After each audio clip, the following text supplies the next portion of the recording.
Buenos días, mi nombre es Karina Trípodi y voy a acompañarlos a lo largo de 5 clases a partir del presente, en la cual vamos a ver el ciclo de los ácidos tricarboxílicos, ciclo de Krebs o ciclo del ácido cítrico. La bibliografía que vamos a utilizar es la que venimos consultando desde inicios del curso y es la que tienen aquí detallada en la primera diapositiva.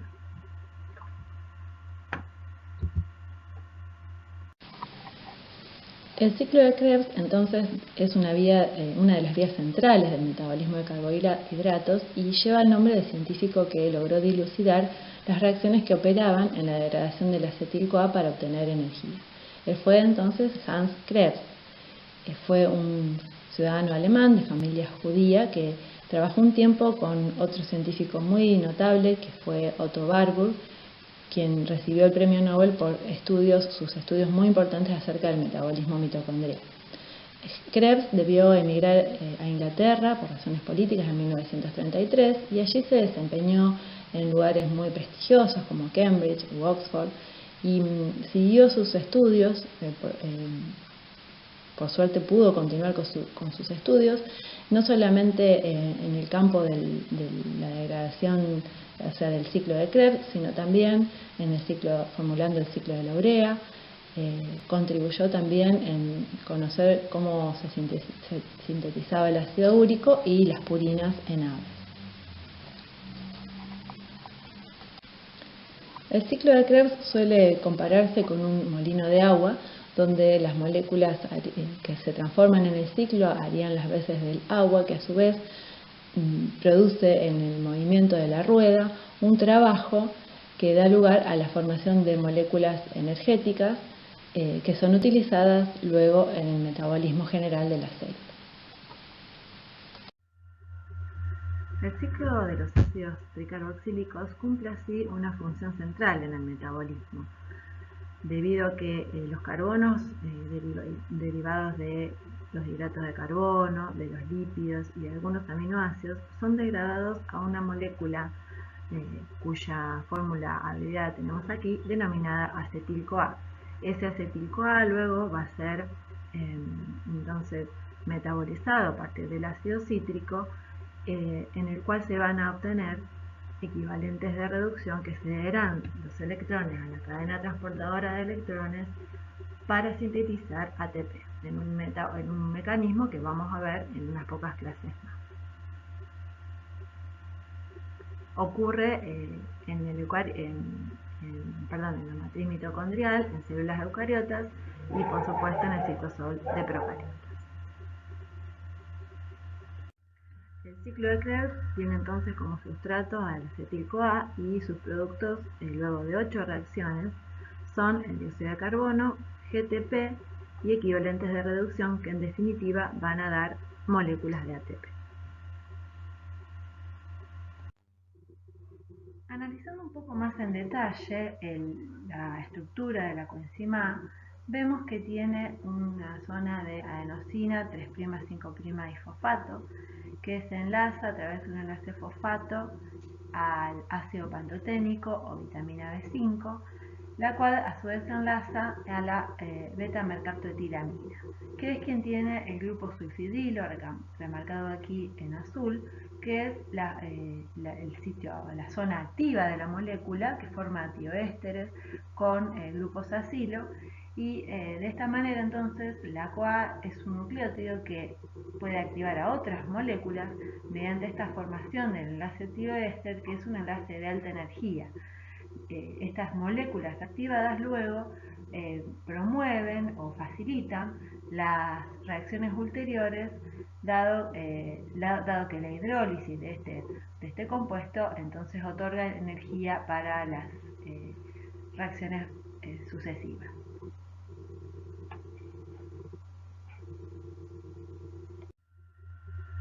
Bueno, pero entonces podemos preguntarnos de dónde proviene ese acetil-CoA ya adentro de la mitocondria. Bueno, ese acetil-CoA proviene del piruvato generado en el citosol durante el metabolismo de la glucosa, en la glucólisis, y ese piruvato entonces debe ingresar a la mitocondria y lo hace a través de un sistema de antiporte piruvato oxidrino. Nosotros vamos a ver más en detalle las partes que conforman la mitocondria y también más adelante los distintos sistemas de transporte que podemos encontrar en las membranas eucarióticas. Una vez adentro de la mitocondria, una vez que el piruvato entonces está en la matriz mitocondrial, sufre una reacción catalizada por una enzima, o mejor dicho, un complejo enzimático denominado piruvato deshidrogenasa, y abreviado, como tienen allí, PDHC por complex. El piruvato entonces es transformado a acetil-CoA en una reacción de carboxilación oxidativa, donde se desprende dióxido de carbono y se forma NADH. Esta reacción, catalizada por el complejo de la piruvato deshidrogenasa, es una reacción irreversible y es el vínculo, el nexo entre la glucólisis y el ciclo del ácido cítrico. En esta reacción, entonces, como dijimos, se produce la molécula iniciadora del ciclo del ácido cítrico, que es el acetil-CoA, y uno de los equivalentes de reducción, NADH, que va a ceder entonces sus electrones luego a la cadena transportadora de electrones. El complejo de la piruvato deshidrogenasa, como vamos a ver en breve, está integrado por 3 tipos de enzima. Aquí vemos cómo se ve una micrografía electrónica, que parecen cubos formados por las distintas subunidades de esta enzima. En realidad tenemos 3 tipos de enzimas que se hallan en distinto número cada una, dependiendo de la especie que estemos analizando. Es un miembro, esta enzima, la piruvato deshidrogenasa, es un miembro de una familia de complejos enzimáticos homólogos que también incluyen al alfa-cetoglutarato deshidrogenasa, que es una enzima de este mismo ciclo, a una alfa-cetoácido deshidrogenasa de cadena ramificada y a la cetoína deshidrogenasa, que es otra enzima. O sea, es una familia no muy grande, tiene 4 tipos de actividades enzimáticas. Estos complejos, como dijimos, son muy grandes, son gigantes, pueden oscilar entre 4 a 10 millones de Daltons y sus elaboradas estructuras permiten entonces una muy eficiente catálisis, ya que los intermediarios no se van desprendiendo al medio, sino que quedan para ser transformados por la siguiente actividad enzimática. Bueno, en esta tabla podemos ver un resumen de las distintas componentes del complejo de la piruvato deshidrogenasa, cuáles son los grupos prostéticos o cofactores involucrados y la reacción que cataliza cada uno. A su vez también podemos ver de qué vitamina proviene cada uno de los grupos prostéticos. Por ejemplo, en el caso de la enzima E1, el primer componente de la piruvato deshidrogenasa, tiene la actividad de la decarboxilación oxidativa de piruvato. Su grupo prostético es la tiamina pirofosfato, que es derivada de la vitamina B1. La componente E2 del complejo es denominada hidrolipoil transacetilasa. El grupo activo es el lipoato y tiene como función la transferencia del grupo acetilo a la CoA. La componente E3 es la dihidrolipoil deshidrogenasa, que tiene como grupo prostético el FAD, es proveniente de la riboflavina y también derivado de la vitamina B2. Y después tenemos, y tiene como rol la regeneración de la forma oxidada de la lipoamida. Tenemos cofactores como el NAD y la CoA, que también son derivados de la niacina o vitamina B3 y la CoA del pantotenato, o contiene pantotenato, también denominada vitamina B5. En la falta en realidad todos estos componentes del complejo vitamínico B son muy abundantes en la cáscara de los cereales, o sea que consumir cereales integrales, o sea donde la cáscara está aprovechada, es muy beneficiosa para todo lo que es el sistema nervioso. La causa de tiamina pirofosfato, por ejemplo, causa una enfermedad denominada beriberi o raquitismo y se vio en principio en poblaciones donde se empezaba a consumir mucho arroz blanco, o sea, arroz en poblaciones asiáticas donde consumían el arroz desprovisto entonces de esta cáscara rica en vitaminas o todo el complejo vitamínico B. También es frecuente esta enfermedad en grupos de personas alcohólicas que generalmente consumen muy pocas vitaminas en su dieta. En esta figura vemos un esquema de cómo estarían organizados las distintas partes del complejo y cómo trabajarían juntas para realizar esta reacción global.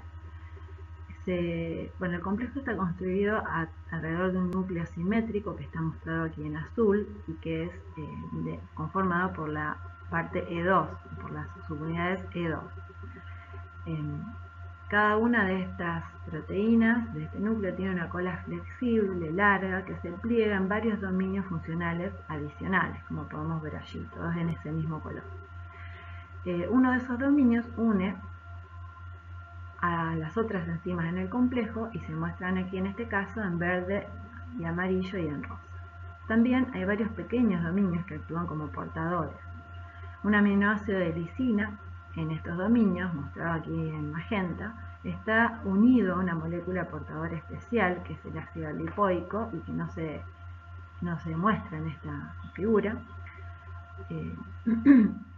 Esta entrega a la molécula que se descompone de enzima a enzima durante la reacción. Hay que tener en cuenta que esta ilustración en verdad está muy simplificada y solo se muestran 6 de las 24 colas de E2. En el complejo real, el núcleo central está completamente rodeado y son alrededor de 60 núcleos de deshidrogenación oxidativa.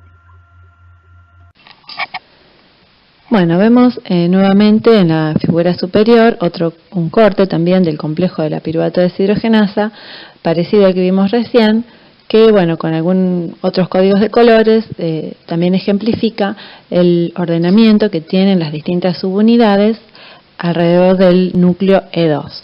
Aquí se muestran en color turquesa el residuo lipohilo, la lisina y con un asterisco el residuo lipohilo. En la parte inferior podemos ver los distintos dominios de la subunidad E2. Es bastante compleja, fíjense, hacia el C terminal tenemos el dominio donde está el sitio activo de la dihidrolipoilacetiltransferasa. Después hay un brazo conector flexible que va a tener unión o conexión al dominio de unión a E1 y a E3, porque E2 tiene que interaccionar con las otras dos subunidades, y hacia el N terminal tenemos distintos números de los dominios lipohilo, que son más exteriores entonces, y que el número de los mismos depende de la especie de la que estemos hablando. Fíjense que tenemos que, mientras en levaduras tenemos un solo dominio, en mamíferos tenemos 2 y en E. coli tenemos 3. Si les interesa consultar más en detalle todos los experimentos que llevaron a poder dilucidar la estructura tridimensional de esta enzima, pueden consultar la cita que tienen allí en la parte inferior izquierda de la publicación de estos trabajos de investigación. El interés en describir con tanto detalle esta reacción catalizada por el complejo de la piruvato deshidrogenasa radica en la naturaleza secuencial del mismo, que hace que los sustratos no dejen el complejo sino hasta que finalicen todas las conversiones. Esta canalización hace muy eficiente y rápida la reacción al evitar la liberación de los intermediarios al medio y su consiguiente dilución. Y se conoce entonces, como dijimos, esta estrategia como canalización de sustratos.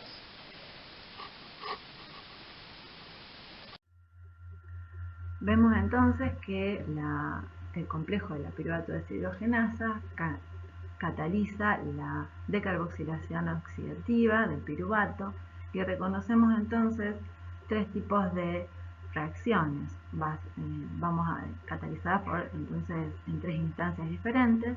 Una es la decarboxilación del piruvato, luego la oxidación mediada por el lipohilo y finalmente la transferencia de CoA para formar el acetil-CoA. Bueno, la primera reacción, que es la decarboxilación oxidativa del piruvato y es catalizada por la componente E1 del complejo, es facilitada por la acción de la tiamina pirofosfato o vitamina B1, cuya fórmula desarrollada la tenemos aquí en esta diapositiva.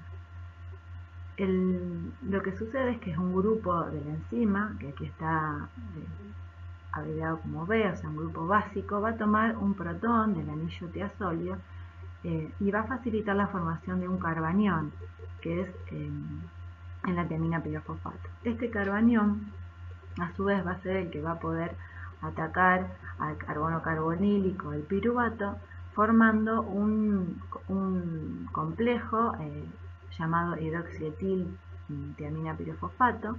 Este es un intermediario estable y que se estabiliza aún más por la capacidad de formar formas resonantes del hidroxietil tiamina pirofosfato.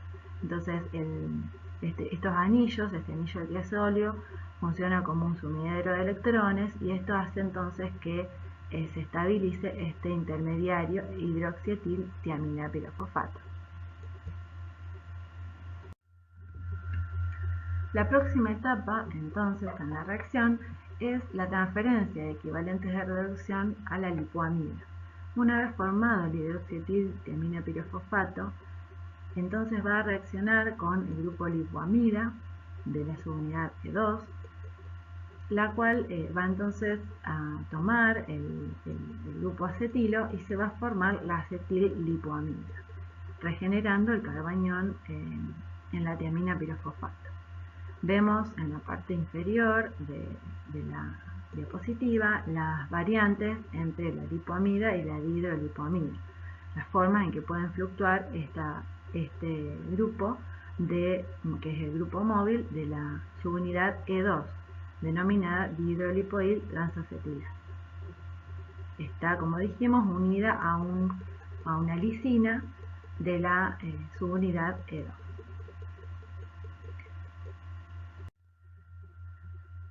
Ahora entonces va a actuar la dihidrolipoil transacetilasa, o sea, el sitio catalítico de E2, donde va a llevar la acetil-lipoamida, el brazo de la acetil-lipoamida, va a llevar entonces este sector de la molécula hacia el sitio activo, hacia el sitio catalítico de E2, y allí entonces se va a poder condensar el grupo acetilo con la CoA.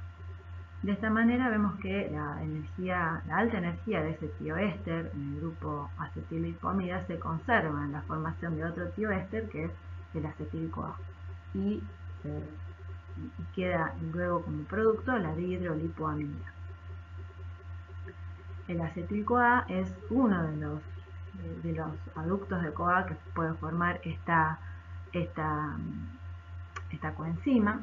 Es el más sencillo. Vamos a ver que más adelante que también se puede formar otro aducto de CoA, se pueden formar varios más, y son formas activas de la molécula que pueden dar lugar a ulteriores transformaciones y pueden facilitar con la energía de este enlace tioéster la ocurrencia de transformaciones posteriores. Bueno, estamos entonces llegando al término de esta reacción. El complejo de la piruvato deshidrogenasa no podría completar otro ciclo catalítico hasta que la dihidrolipoamida se reoxide a lipoamida, es decir, los cofactores deben regenerarse. En esta etapa, entonces, la forma oxidada de la lipoamida es regenerada por la dihidrolipoil deshidrogenasa, o sea, la componente E3 del complejo.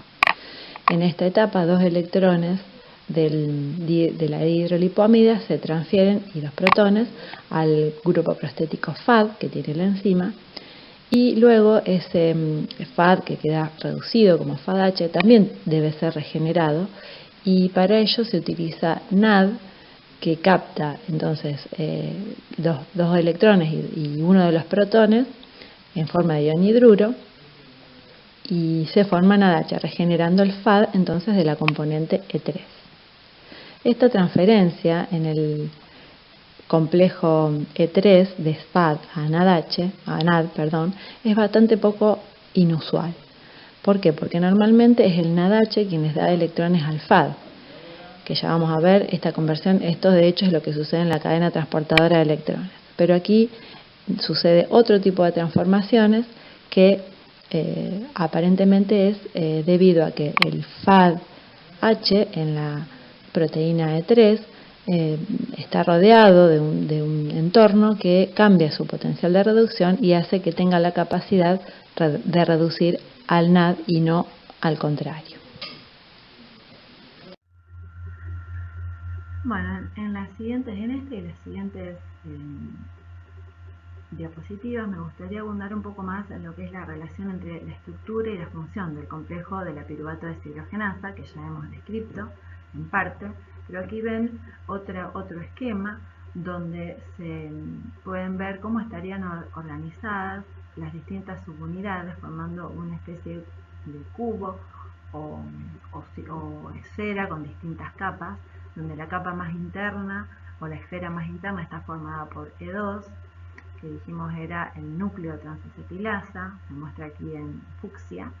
Después tendríamos el componente de la piruvato deshidrogenasa, mostrado aquí en amarillo, E1, y el tercer componente, el E3, que es la dihidrolipoil deshidrogenasa, que es la componente más externa. Y entonces esta conformación tridimensional facilita todo este pasaje de este brazo móvil de la componente E2 hacia su propio sitio activo y luego hacia el sitio de E3, E1 buscando el grupo acetilo y luego a E3 para regenerar el cofactor en su forma oxidada.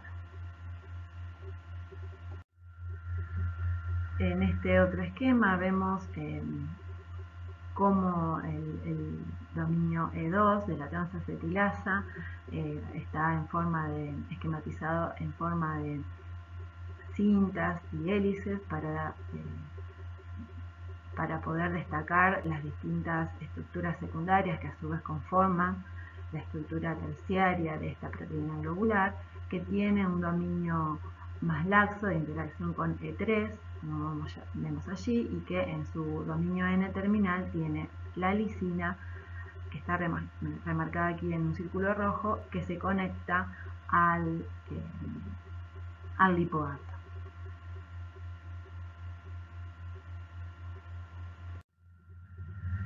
Para ver en más detalle cómo se producen los cambios y la coordinación de las actividades entre las tres componentes de la piruvato deshidrogenasa, centrémonos en la imagen del centro de esta diapositiva, del centro arriba, donde vemos esquematizadas solamente algunas subunidades del complejo. En amarillo está el complejo de la piruvato deshidrogenasa, en verde el de la dihidrolipoil deshidrogenasa y en fucsia el de la dihidrolipoil transacetilasa. En el punto 1 vemos que al unirse el piruvato y producirse la decarboxilación del mismo por la componente piruvato deshidrogenasa, se forma entonces el hidroxietil tiamina pirofosfato. Luego el brazo lipohilo de E2 se mueve hacia el complejo E1 y en el mismo complejo se cataliza la transacetilación de ese grupo acetilo hacia el grupo lipohilo y se forma el acetil lipohilo. Esto comprende el punto 2 y el punto 3. Luego entonces se mueve nuevamente el brazo lipohilo, ahora acetil lipohilo, hacia el sitio activo de la componente E2, que va a ser la actividad transacetilasa, donde al unirse la CoA se produce la transacetilación formándose el acetil-CoA y quedando el lipohilo en su forma reducida de dihidrolipohilo. Entonces entra en juego la subunidad P3, dihidrolipohil deshidrogenasa, que a través de su grupo prostético FAD va a promover la oxidación del lipohilo para regenerar entonces el lipohilo oxidado, como lo vemos allí en la parte superior izquierda de la figura, para poder listo ya para prácticamente poder comenzar otro ciclo cuando el NAD recibe los electrones del NADH y entonces del FADH y entonces el FAD queda regenerado y queda nuevamente una estructura catalíticamente activa. Esto, bueno, nuevamente vemos entonces cómo la integración estructural de estos tres tipos de enzimas hacen posible una catálisis coordinada de una reacción bastante compleja, pero la proximidad espacial, digamos, de cada una de estas subunidades, como dijimos, logra minimizar reacciones secundarias y aumentar muchísimo la velocidad de reacción. Este video es una recreación de cómo ocurriría la catálisis, teniendo en cuenta el brazo móvil de E2 que se movería entonces desde el núcleo hacia la periferia para interaccionar con el sitio activo de E2 y los sitios activos de E1 y E3. Hasta el momento hemos visto entonces en forma detallada las reacciones que puede catalizar el complejo de la piruvato deshidrogenasa. Ahora, en breve, vamos a ver todas las reacciones que conforman el ciclo de los ácidos tricarboxílicos. Recordemos también que el acetil-CoA, que ingresa sus carbonos en este ciclo, no solamente proviene a partir de la reacción de la piruvato deshidrogenasa y de la glucosa, sino que también proviene de la degradación de ácidos grasos y de algunos aminoácidos, de los cuerpos cetónicos y del acetato. Veremos que en este ciclo hay transformaciones que comprenden ácidos tri y dicarboxílicos y moléculas de 6 y de 4 carbonos.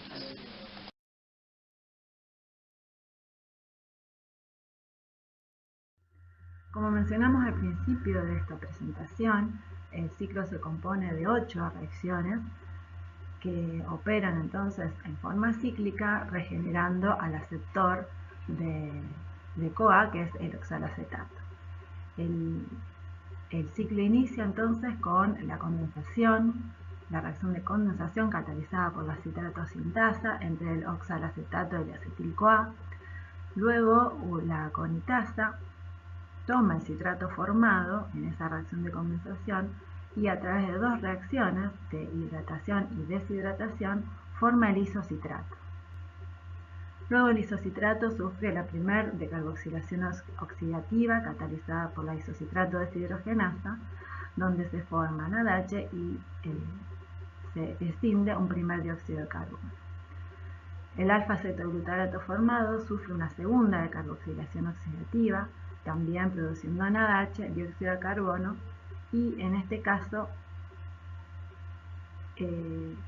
se va a condensar el producto con CoA para formar succinil-CoA. Este succinil-CoA es un reactivo que tiene un enlace de alta energía, es otro tioéster de la CoA, otro tioéster que puede formar la CoA, y esa energía que tiene en ese enlace le puede servir para, cuando se hidroliza, generar GTP, es decir, el cambio de energía libre de succinil-CoA a succinato es suficiente para promover la formación de otro enlace de alta energía entre el GDP y el fosfato para dar GTP. Esta es una fosforilación a nivel de sustrato y es un término que se utiliza para distinguir este tipo de reacciones de fosforilación del ATP o de GDP en este caso, para distinguirlo, como decía, de la fosforilación oxidativa que veremos en unas pocas clases y que requiere de un sistema diferente para la generación de ATP. El succinato, la enzima que cataliza esta reacción es la succinato tioquinasa o succinil-CoA sintetasa. El succinato formado sufre la reacción de la succinato deshidrogenasa. Esta reacción esta enzima está presente en la cadena de transporte de electrones mitocondrial, o sea, es la única enzima de membrana de este ciclo. Entonces es compartida entre estas dos vías metabólicas. Esta reacción es una reacción de deshidrogenación, donde el cofactor en este caso es el grupo prostético, en verdad es el FAD, y se forma FADH. El fumarato formado es también un ácido dicarboxílico que va a ser sometido a una hidratación por la fumarasa y se formará entonces el malato. Solamente se forma el L-malato. Ya veremos entonces cada una de estas reacciones en detalle. El malato sufre la deshidrogenación a partir de la malato deshidrogenasa utilizando NAD y generando NADH y regenerando de esta manera al oxaloacetato, que es el aceptor en el ciclo. Vemos entonces que se forman 3 moléculas de NADH, una de FADH, 2 moléculas de dióxido de carbono y una de GTP. O sea, este GTP se forma directamente a partir de esta fosforilación a nivel de sustrato, y el resto de los ATP se van a formar cuando las moléculas de NADH y FADH cedan sus electrones, la cadena transportadora de electrones, y mediante la fosforilación oxidativa generen ATP. Comencemos entonces describiendo la primera reacción del ciclo, que es la catalizada por la citrato sintasa. Es una enzima que cataliza una reacción de condensación, más precisamente condensación aldólica o condensación Claisen, que es el nombre que se le da a las reacciones de condensación entre dos ésteres o entre un éster y una acetona, como es el caso. La reacción entonces de condensación en realidad comprende la formación de un intermediario, el citril-CoA. Este citril-CoA también es un intermediario dioéster de alta energía, cuya hidrólisis va a ser luego la que potenciará la formación del citrato. Esta reacción entonces inicia el ciclo, y es muy importante que suceda en forma exacta, precisa y minimizando las reacciones secundarias.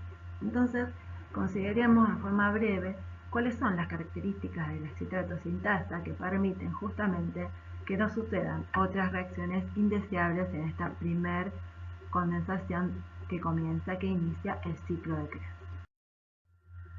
Bueno, la citrato sintasa es un dímero de 2 subunidades idénticas, y cada sitio activo se coloca en una hendidura entre los dominios grande y pequeño de esa subunidad, de cada subunidad. La cristalización y los estudios radiográficos de la citrato sintasa y sus complejos con inhibidores y con sustratos lograron descifrar los grandes cambios conformacionales que atraviesa la citrato sintasa durante la catálisis. Podríamos pensar que la citrato sintasa, al catalizar, vimos que catalizaba la condensación del oxalacetato con la CoA, pero mediando un intermediario citril-CoA, que luego se hidroliza. Entonces podemos pensar que si se hidroliza el citril-CoA, podría hidrolizarse el acetil-CoA, de esa manera, imposibilitando la reacción de condensación. ¿Cómo es que no ocurre esta reacción? Bueno, como les digo, con estos estudios de cristalografía y demás, lo que se ha visto es que primero la estrategia que utiliza la enzima es que primero se une el oxalacetato, y una vez unido el oxalacetato, la enzima sufre un cambio conformacional que crea entonces el sitio de unión para el acetil-CoA.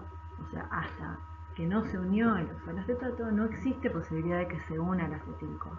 Esto entonces minimiza la posibilidad, de que suceda la hidrólisis del acetil-CoA.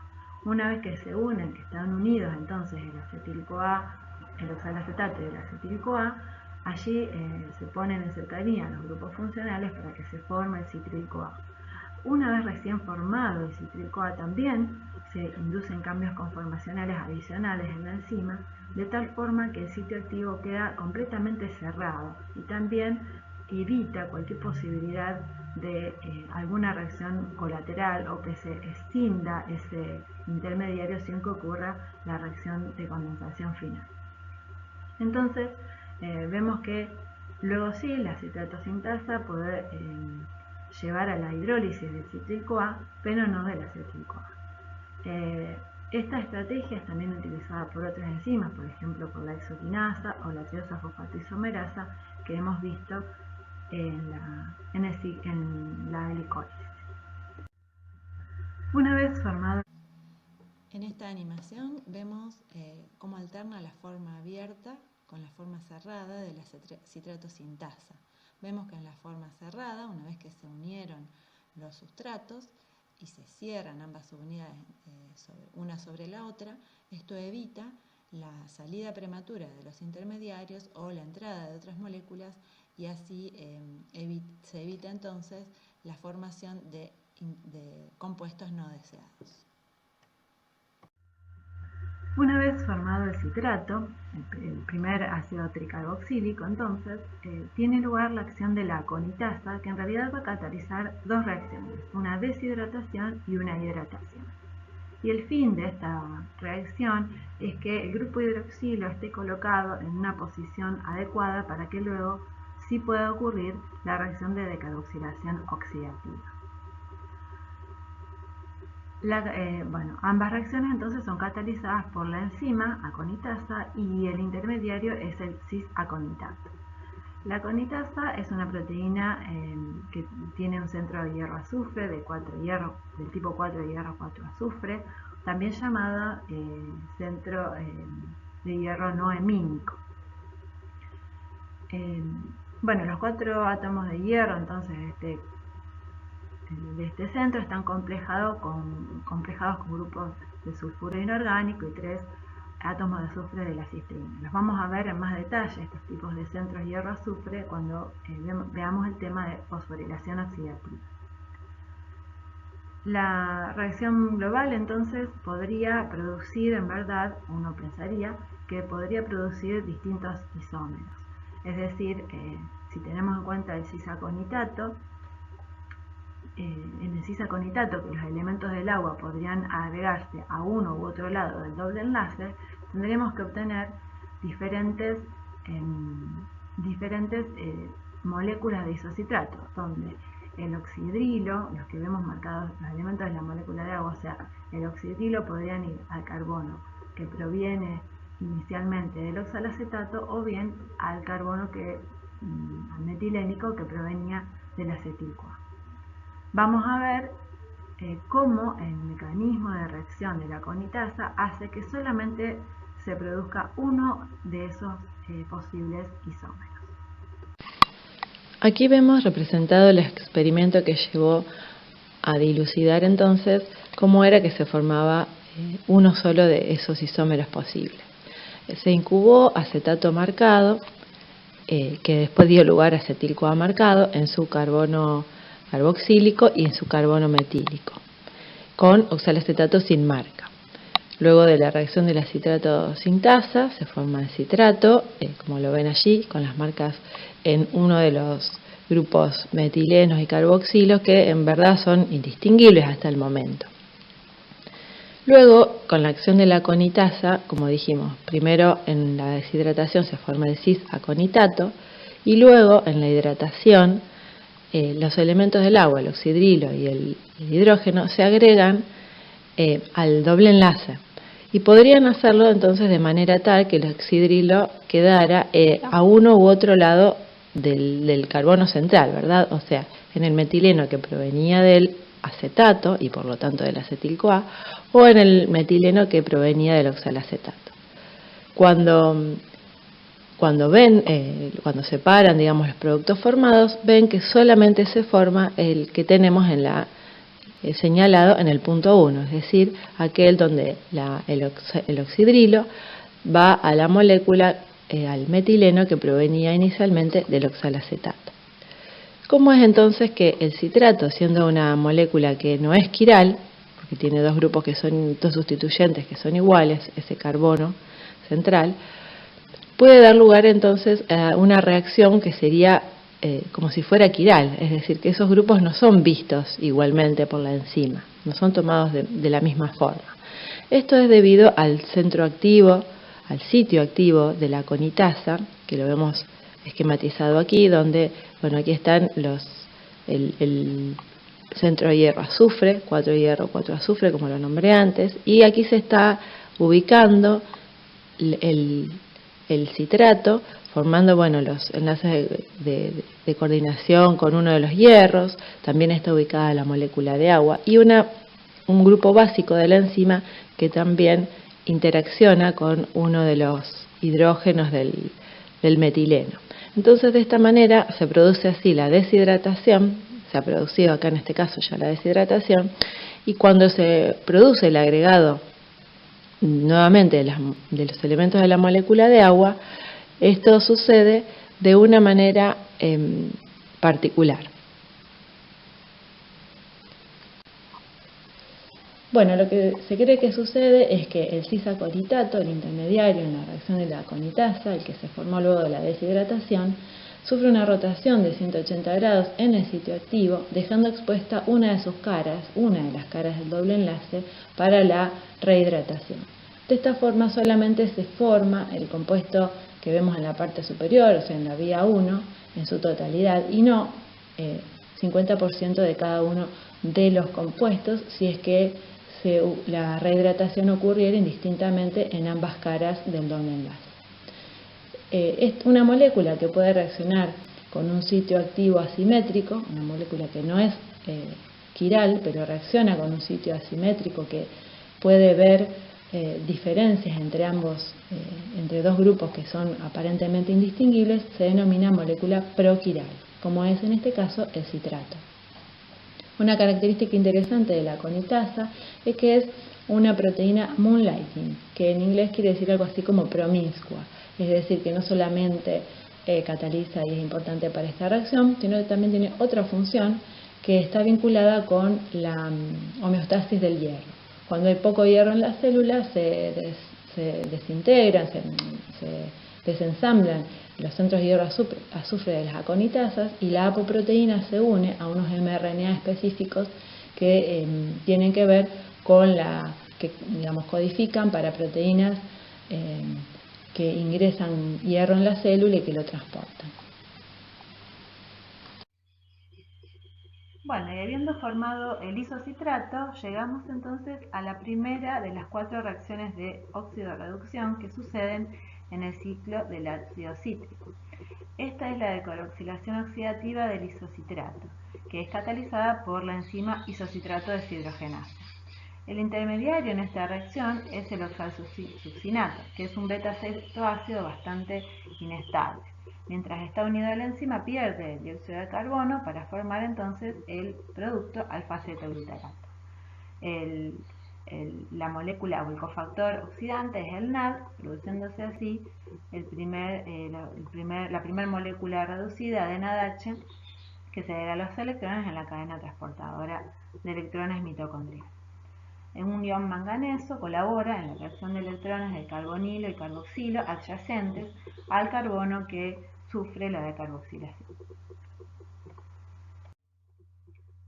A continuación, el alfa-cetoglutarato formado sufre también una decarboxilación oxidativa análoga a la catalizada por la piruvato deshidrogenasa, y esta es catalizada por la alfa-cetoglutarato deshidrogenasa para dar lugar también a un aducto de CoA, al succinil-CoA, a dióxido de carbono y NADH. Como dijimos entonces, habíamos mencionado antes que esta enzima, la alfa-cetoglutarato deshidrogenasa, también pertenece a la familia del complejo de la piruvato deshidrogenasa, es también un complejo enzimático que la única diferencia que tienen es que hay ciertas diferencias en el complejo 1 en la componente 1 y en la componente E2 del complejo, pero la componente E3 es prácticamente igual.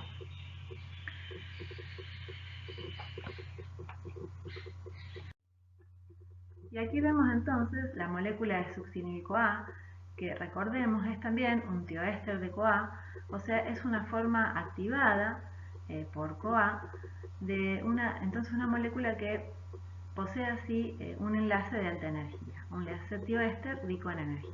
De hecho, la hidrólisis o el delta G para la hidrólisis del succinil-CoA es aproximadamente menos 8 kilocalorías por mol, o sea, muy comparable a la energía de hidrólisis del ATP, que es menos 7,3 kilocalorías por mol, en condiciones estándar. Entonces esto quiere decir que esta energía almacenada aquí en este enlace tioéster puede ser utilizada para conducir la síntesis de ATP. En este caso, conduce la síntesis de GTP. La reacción es catalizada por la succinil-CoA sintetasa o succinato tioquinasa y tiene como sustratos fosfato y GDP, es decir, la hidrólisis del succinil-CoA conduce directamente la condensación de un grupo fosfato con GDP para dar GTP. El GTP, como es análogo al ATP o a cualquier otro nucleósido trifosfato, y vemos allí en la ecuación inferior la reacción de la nucleósido difosfato quinasa, o sea, la enzima que interconvierte nucleótidos trifosfato con nucleótidos difosfato, que como vemos es una reacción en equilibrio. Entonces, esta reacción, como dijimos al principio, de la descripción de los tipos de reacciones que intervienen en este ciclo, es una reacción de fosforilación a nivel de sustrato. Y dijimos, recordemos, que esta denominación era para distinguirla del otro tipo de fosforilación que vamos a ver más adelante, denominado fosforilación oxidativa, donde la formación de ATP sigue una ruta completamente diferente y conlleva a varios otros procesos acoplados.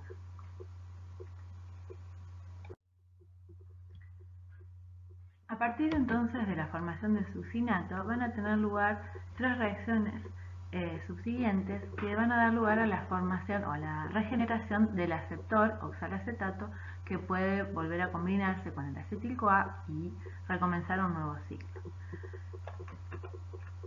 La estrategia que utilizan estas tres reacciones que vamos a ver ahora es frecuentemente utilizada en el metabolismo, donde las reacciones que vemos constituyen una forma de activar, digamos, un grupo metileno en el succinato, se convierte en un grupo carbonilo en tres etapas. Primero una oxidación, una hidratación y una segunda reacción de oxidación. Bueno, aquí en estas tres reacciones no solamente se regenera el oxalacetato, sino que también se producen dos equivalentes de reducción en forma de FADH y de NADH. La primera reacción es catalizada por la succinato deshidrogenasa, es una enzima que es la única particulada del ciclo, es decir, es la única enzima asociada a la membrana interna mitocondrial y que además se comparte con la cadena transportadora de electrones. Es una proteína, un complejo también que tiene varias subunidades y tiene varios centros hierro-azufre, además del FAD como grupo prostético. Vamos a ver en mayor detalle esta enzima, como decíamos, en la clase de fosforilación oxidativa. En esa reacción se reduce un FAD a FADH y directamente esos electrones son volcados a la cadena transportadora de electrones. Esto da lugar a la formación de fumarato. Este fumarato sufre una hidratación por la fumarasa. Nuevamente la fumarasa da lugar a la hidratación solamente en la forma cis. Los elementos de agua se agregan en forma cis al doble enlace del fumarato y van a dar lugar a la formación de L-malato. Ese L-malato va a ser sustrato ahora de la última oxidación, catalizada por la malato deshidrogenasa dependiente de NAD, que da lugar entonces a la formación de NADH y a la regeneración del oxalacetato. Bueno, en estas reacciones que son tienen un delta G bastante positivo, es decir, no son irreversibles, en verdad impulsa toda esta cadena de reacciones hacia la derecha el hecho de que el oxalacetato es retirado por el acetil-CoA entrante para ser nuevamente condensado. En esta etapa vemos que el malonato es un inhibidor de la succinato deshidrogenasa, con lo cual podría provocar la detención del ciclo. El malonato es, como vemos, un análogo de sustrato, tiene en lugar de dos grupos metileno, tiene un grupo metileno, pero también es un ácido dicarboxílico. Y la semejanza estructural con el succinato hace que sea un inhibidor competitivo de la succinato deshidrogenasa. Bueno, en estas dos imágenes que voy a mostrar ahora, si bien vamos a ver más en detalle todo esto en la clase de cadena transportadora de electrones y fosforilación oxidativa, con la cual este tema está muy vinculado, quería adelantarles algunas cosas porque han visto ustedes que tenemos algunas deshidrogenasas o algunas deshidrogenaciones que utilizan FADH y otras que utilizan NADH. ¿Por qué sucede eso? Podemos preguntarnos eso, ¿verdad? Bueno, a mí me interesaba comentarles que eso tiene que ver justamente con los mecanismos de oxidorreducción de cada cofactor o cada grupo prostético. El FAD, como también vamos a ver con la quinona, puede aceptar 2 electrones y 2 protones en pasos de a uno, un electrón y un protón, como vemos aquí en esta imagen. Hay un anillo activo que es el de isoaloxacina, que, bueno, como vimos, puede recibir entonces de a un protón y un electrón, mediando, cuando recibe el primer protón y electrón, se forma una semiquinona que es estable y puede, o sea, tiene existencia estable en las membranas o en las proteínas de las cuales grupo prostético. Esto lo hace muy adecuado cuando tiene que mediar el transporte de electrones entre dadores de 2 protones y 2 electrones y aceptores de 1. Entonces puede tener esta estructura intermediaria, que es la semiquinona, que puede permanecer estable hasta ceder el electrón o bien tomar otro protón y otro electrón. Generalmente se utiliza o tiene lugar la utilización de de FADH como cofactor cuando es necesario retirar 2 protones de distintos carbonos. 2 protones o bien un protón y un electrón de 2 carbonos diferentes en una misma molécula, ¿verdad? En el caso del NAD, por ejemplo, que vemos esquematizado aquí, puede aceptar o transferir un ion hidruro y lo hace en un solo paso. Este es el que vemos esquematizado aquí, es el caso de la isocitrato deshidrogenasa. El anillo aromático del NAD acepta un ion hidruro del carbono que tiene el grupo oxidrilo y un carboxilo del isocitrato y queda entonces como NADH. Uno de los protones que saca del sustrato es liberado al medio. En esta coenzima reducida entonces ocurren reordenamientos y se pierde la aromaticidad cuando se forma el NADH, ¿sí? la aromaticidad inicial que encontrábamos en el NAD. En el sustrato, bueno, se escinde una molécula de dióxido de carbono y el carbono 2 queda como un carbonilo y el protón del grupo alcohol entonces se libera al solvente. El NAD generalmente interviene cuando los átomos de hidrógeno se extraen del mismo carbono, a diferencia de lo que ocurría con el FAD. Bueno, llegamos entonces al fin del ciclo y podemos entonces formular una ecuación balanceada, donde en definitiva una molécula de acetil-CoA junto con una molécula de GDP, un fosfato, un FAD y 3 NAD se han transformado en 2 moléculas de dióxido de carbono, CoA libre, GTP, un FADH y 3 NADH.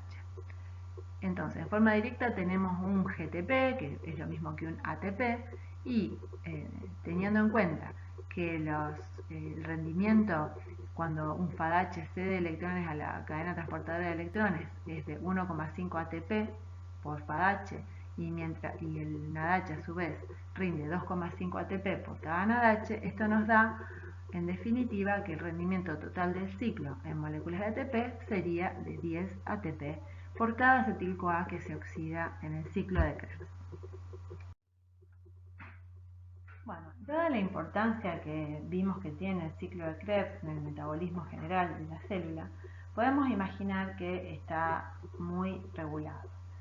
En principio, el primer punto de regulación del ciclo tiene que ver con la formación del acetil-CoA, o sea, con la regulación del complejo de la piruvato deshidrogenasa.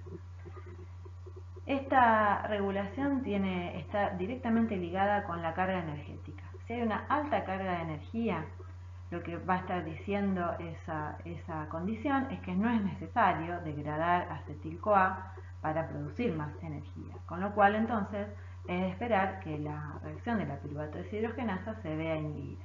De hecho, es lo que pasa. El acetil-CoA y el NADH, abundantes en una condición de alta energía, y el ATP, van a inhibir al complejo de la piruvato deshidrogenasa. Por otra parte, lo contrario sucede cuando tenemos una baja carga de energía, es decir, es necesario obtener energía. Esto va a contribuir a activar a la piruvato deshidrogenasa. Tanto el piruvato como el ADP, que es lo que tendríamos alto si es que tenemos bajo el ATP, van a activar a la piruvato deshidrogenasa. Ahora vamos a ver cuál es el mecanismo que subyace en esta regulación. Bueno, la regulación mediante fosforilación, desfosforilación de la piruvato deshidrogenasa, como la vemos aquí, tiene lugar solamente en eucariotas. La fosforilación de la enzima la inactiva, mientras que la desfosforilación promovida por una fosfatasa la vuelve activa. Existen distintas señales, por ejemplo, el calcio, que es un segundo mensajero muy abundante durante la activa contracción muscular, marca la necesidad de ATP. Entonces activa a la fosfatasa, que al desfosforilar a la piruvato deshidrogenasa la activa. Por otro lado, la insulina indirectamente también activa a la fosfatasa, porque la alta concentración de glucosa que marca la insulina lleva a producir tanto más acetil-CoA como más glucógeno, que es lo que vamos a ver más adelante. Y esto el acetil-CoA en este caso se va a utilizar para la generación de ácidos grasos. En verde tenemos cuáles son los factores que activan. ¿Quiénes activan también a la acción de la de la quinasa? Bueno, por ejemplo, una alta relación acetil-CoA-CoA, ATP-ADP, NADH-NAD van a actuar directamente sobre cada complejo respectivo de la piruvato deshidrogenasa y van a inhibir a la piruvato deshidrogenasa, es decir, van a activar la quinasa. Todas esas relaciones que nombré recién están indicando alto tenor energético. Bueno, cuando la regulación propia del ciclo de los ácidos tricarboxílicos, las tres enzimas que poseen un delta G negativo, que son la citrato sintasa, la isocitrato deshidrogenasa y la alfa-cetoglutarato deshidrogenasa, son las regulatorias. Las demás, como habíamos dicho, prácticamente tienen un cambio de delta G cercano a cero y no son entonces clave en la regulación del ciclo. El ciclo más que nada está regulado por la disponibilidad de sustratos, hay inhibición por productos y otros intermediarios también del ciclo. En general vamos a ver que el ADP, el ATP y el calcio son moduladores alostéricos de diferentes enzimas del ciclo y que algunas de las enzimas también se suelen asociar en un metabolón, actuando como también reguladores de este ciclo. En forma esquemática entonces vemos todas las instancias de regulación desde la reacción de la piruvato deshidrogenasa pasando por todas las reacciones del ciclo de Krebs. Además de la regulación por fosforilación covalente, la piruvato deshidrogenasa también se inhibe en forma alostérica por altas relaciones acetil-CoA-CoA o NADH-NAD, por ATP y por ácidos grasos. Y es activada inversamente, por AMP, CoA, NAD y calcio. En el caso de las enzimas del ciclo de Krebs, la citrato sintasa es también activada por disponibilidad de sustrato, además de por ADP, es decir, por acetil-CoA y por oxalacetato. Y es inhibida por su producto, citrato, pero también por productos ulteriores en la vía como NADH y succinil-CoA, y por supuesto por ATP. En el caso del isocitrato es inhibido por ATP, la isocitrato deshidrogenasa es inhibida por ATP y activada por calcio y ADP, Y la alfa-cetoglutarato deshidrogenasa es también inhibida por producto, succinil-CoA y NADH, y activada por calcio. El GTP dijimos que es obtenido en la reacción de fosforilación a nivel de sustrato y que es análogo al ATP, es un producto del ciclo de Krebs y es también un regulador de todas las enzimas, o sea, un inhibidor de todas las enzimas de la vía. La malato deshidrogenasa también es inhibida por NADH, pero no es una de las enzimas regulatorias de este ciclo. Abajo a la derecha tenemos esquematizada la formación de metabolones, como ocurre también en la glicólisis, es decir, la asociación de dos o más enzimas sucesivas en una vía o consecutivas en una vía, de manera tal que el producto de la primera reacción es directamente tomado por la segunda enzima y transformado. A su vez, el producto de esta segunda reacción puede ser sustrato de una tercera enzima y así sucesivamente. Esta formación de metabolones hace muy eficiente la transformación de los sustratos en productos, evitando la dilución cuando se libera cada producto al medio. Bueno, a modo de finalización de esta clase vamos a ver algunas otras funciones que tiene el ciclo de los ácidos tricarboxílicos, que es, no lo dijimos hasta ahora, pero es considerada también una vía anfibólica. ¿Esto qué quiere decir? Que tiene tanto funciones catabólicas como anabólicas. Aquí vemos representada entonces la interrelación entre el ciclo de Krebs y otros tipos de metabolismo u otros metabolismos importantes en la célula. Algunos de ellos son, en este caso, son anabólicos. Por ejemplo, tenemos que el citrato también, vamos a ver luego, es exportado desde la mitocondria para proveer esqueletos carbonados para la síntesis de ácidos grasos. También el alfa-cetoglutarato interviene tanto en la síntesis de glutamato como en la síntesis de purina y de otros aminoácidos. El succinil-CoA es utilizado para la síntesis, es un precursor en la síntesis de porfirinas y estas en la síntesis del grupo hemo. También el oxalacetato interviene a través de las aminotransferasas en la síntesis de aspartato y de otros aminoácidos como asparagina y luego forman parte de la síntesis de pirimidina. El oxalacetato, bueno, es precursor, ya lo vieron ustedes, en la vía gluconeogénica, puede ser retirado para formar glucosa, previamente siendo transformado a fosfonolpiruvato, y este fosfonolpiruvato también es precursor de distintos aminoácidos y, como mencioné recién, de glucosa. Entonces, esta función muy importante del ciclo de Krebs, que no habíamos nombrado muy en detalle hasta ahora, es la provisión de esqueletos carbonados para la formación de otras moléculas importantes en el metabolismo celular.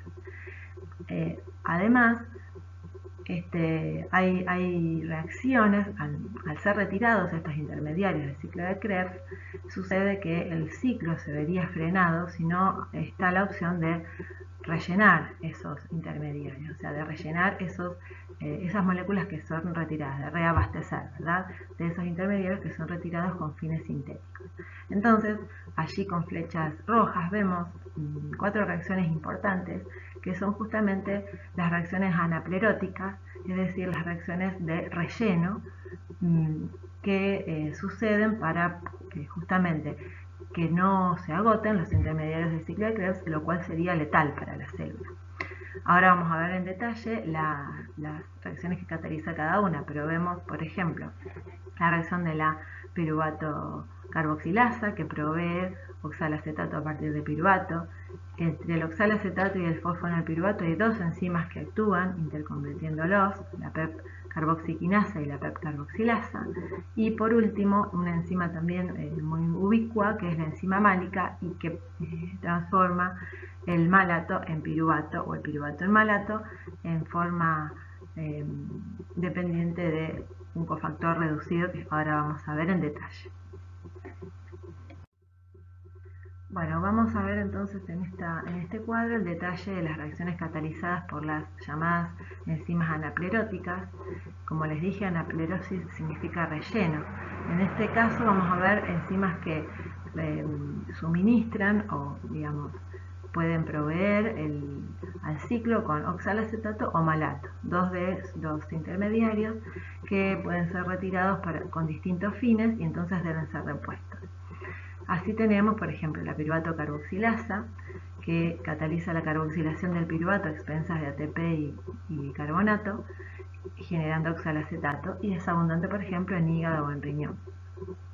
La PEP-carboxiquinasa, que cataliza la carboxilación del fosfonolpiruvato utilizando GDP y formando también oxalacetato y GDP, es abundante en corazón y músculo esquelético. Otra enzima que también interconvierte PEP y oxalacetato es la PEP-carboxilasa, que produce la carboxilación del fosfonolpiruvato sin utilizar ATP o GTP. Y bueno, esta enzima no está presente en mamíferos, solamente en plantas superiores, levaduras o bacterias. Y la última, que es la que provee malato, es la enzima málica. Esta es una enzima altamente distribuida, o sea, ubicua. Se la encuentra en mamíferos, plantas, eucariotas y procariotas. Y cataliza la carboxilación reversible del piruvato. Hay isoformas que son dependientes de NADP y otras de NADPH. Para cerrar este tema, entonces, quería dejarles, a modo de discusión, algunas preguntas que estudiantes de años anteriores se hicieron respecto del tema. Y me parecieron interesantes para compartirlas con ustedes y ver entonces si ustedes qué piensan o qué pueden elaborar respecto a estas preguntas, y también si se hacen otras preguntas que puedan compartir conmigo, con sus compañeros. Yo voy a dejar estas preguntas en un foro y me gustaría que se tomaran el tiempo para pensar y participar contestando o tratando de contestar algunas de estas preguntas. Muchas gracias por su atención.